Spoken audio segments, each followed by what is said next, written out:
Sure guys, welcome to another gardening video on my channel. Yeah guys, so I've been hearing a lot on the news that there's been flooding in the Western Cape, and also in the comments I've been seeing some of the subscribers say that their gardens have been damaged by the floods. So I thought it would be a helpful video to do just on how to rebuild after a flood has taken place in the garden, and also how to prevent future damage happening to the garden after a flood. So I hope it's helpful. Let's do what it gotta do. So the first thing that I would say is try and avoid stepping on the wet soil, right? So basically when there's a flood, I think the first thing that you want to do is go into the garden and check how things are, and that can have very damaging repercussions, because now you'll be stepping on the soil and it's going to be still wet, so this damages the structure of the soil, right? So one thing that I would say, and I know how hard it would be, is that don't really step onto the garden soil. This time right now is for you to wait until the water has really subsided, and also that the soil is no longer as wet, right? So what I would say is that you would wait until the soil is to the point where it's as dry as it used to be. You should wait until the soil returns back to how you used to know it. Just kind of, if you grab some soil and it's still dripping wet, it's too early for you to do anything.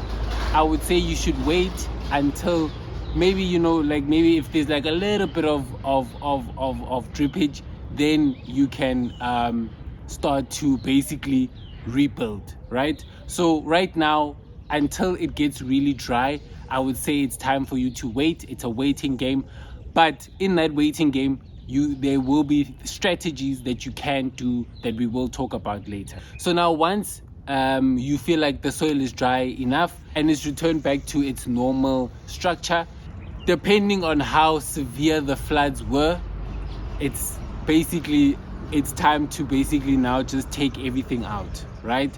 Because now, why I say that is because with the flooding, with that water that's coming into your garden, you don't really know what was contained in that garden.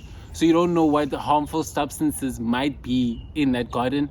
So keeping the plants that have already taken up all those harmful substances may just basically in due time, it may just kill those plants. So basically it is a complete rebuild, where you would take out all of your dead plants or your dying plants, and the ones that may look healthy, just check if they were affected by the flood.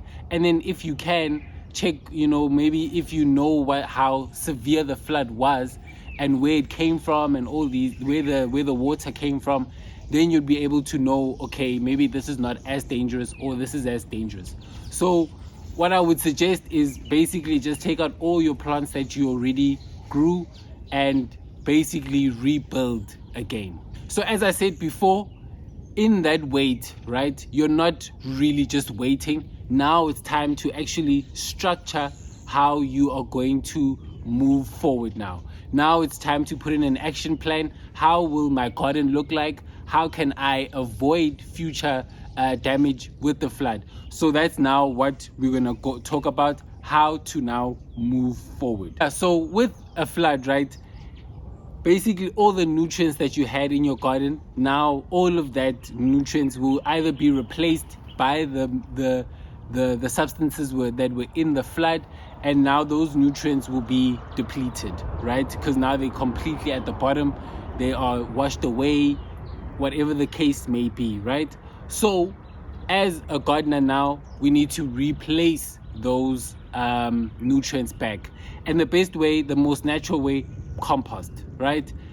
Getting compost, putting back all that compost, the nutrients back into the garden. Old scraps, if you want to get fertilizers from your nurseries or whatnot, just make sure that they are safe for the garden, but then also those you can use to replace back all the nutrients that were lost in the flood. So you're basically working with a clean slate now, right? So basically the garden is what you now want to make of it. The past is the past, and now you can basically structure the way that you want your garden to look like, and also how you can structure your garden to now be less damaged by floods when they do happen. I would say avoid low-lying or shallow ground.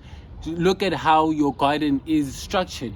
Does it tilt? Where does it tilt over to? Because then you'd want your garden to be on the higher side, so that when it does happen, when a flood does happen, it just basically passes through the garden, and it doesn't stay in that low-lying part, right? So even if you just look down on your garden, you'll see that there's either a slope and which way the garden is in that slope. Basically now is to just analyze where you want to put your garden, right? You can leave it in the same place, you can move it, but basically the choice is up to you, and it's a clean slate. It's a new beginning. So with the structure of the garden now you can even decide if you want raised beds. So even raised beds, they help, at least because now they'll be lifted away from the ground. So when floods do happen, then at least the vegetation might not be as affected because it's on higher ground, right? So now raised beds, keeping, let's say, your pots on, maybe you can put them on like a table and then have them on those tables. When the floods do come, they're not affected with the rushing water. So you see, now it's basically looking at different ways that you can make your garden flood proof. And then as well, now you can even plant cover crops, right? So the cover crops right now will help with the water absorption. They will basically soak up the water that's already there. Having leafy vegetables and a healthy lawn also helps manage water flow and prevent flooding. So for the future, you can also put in that, make sure that your lawns are healthy, make sure that you have leafy vegetables, because they also help with protecting the soil structure as well. Yeah, so that's my advice. If you have more advice, if you have more recommendations, please put it in the comments. Help the ones that are experiencing floods.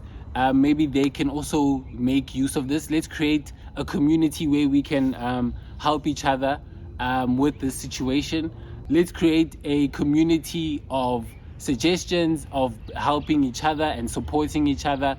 Let me know of your stories, the stories that you have of the flooding, so that we can create this community of support. I want to send my heartfelt compassion to all of the people that have been experiencing the flood. We're all here for you, and we will be here to support you all. So yeah, man, let's support each other and let's help each other. I'll see you guys in the next video. Okay, every Sunday, put the time there. I love you all. Love, peace, grow every day.